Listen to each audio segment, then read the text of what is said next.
धर्मराज काडादी संघर्ष योद्धा. लोकसभेत पहिला प्रश्न शेतकऱ्यांचा मांडेल. प्रणिती शिंदेंचा शब्द. सिद्धेश्वरच्या 10,000 सभासदांचा पाठिंबा. सिद्धेश्वर सहकारी साखर कारखान्याचे मार्गदर्शक धर्मराज काडादी यांनी काँग्रेस महाविकास आघाडीच्या उमेदवार आमदार प्रणिती शिंदे यांच्या प्रचारार्थ कारखाना परिसरातील त्यांच्या मंगल कार्यालयामध्ये आपल्या कारखान्याच्या सभासदांचा भव्य असा मेळावा घेतला. तब्बल 10,000हून अधिक सभासद मेळाव्याला उपस्थित होते. यावेळी ज्येष्ठ नेते सुशीलकुमार शिंदे, माजी मंत्री सिद्धराम म्हेत्रे, उमेदवार प्रणिती शिंदे, माजी आमदार दिलीप माने, दक्षिणचे नेते सुरेश हसापुरे, अमर पाटील, मल्लिकार्जुन पाटील, प्रकाश वानकर, सिद्धेश्वरचे चेअरमन पुष्पराज काडादी, बाळासाहेब शेळके, भारत जाधव, जयदीप साठे यांच्यासह दक्षिण उत्तर अक्कलकोट तालुक्यातील लिंगायत समाजातील मान्यवर मोठ्या संख्येने उपस्थित होते.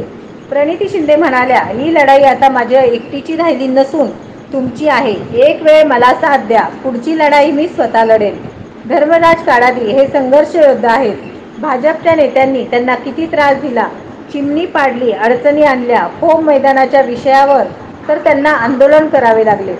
काडादी यांच्या जागी दुसरे कोणी असते तर आधीच भाजपमध्ये गेले असते, पण ते ठाम राहिले. अशा संघर्ष योद्ध्यासोबत मी कायम राहीन. लोकसभेत तुम्ही खासदार म्हणून पाठविल्यावर पहिला प्रश्न शेतकऱ्यांचा मांडेल. शेतकऱ्यांना लोड शेडिंग मुक्त करेन, असा शब्द उमेदवार प्रणिती शिंदे यांनी दिला.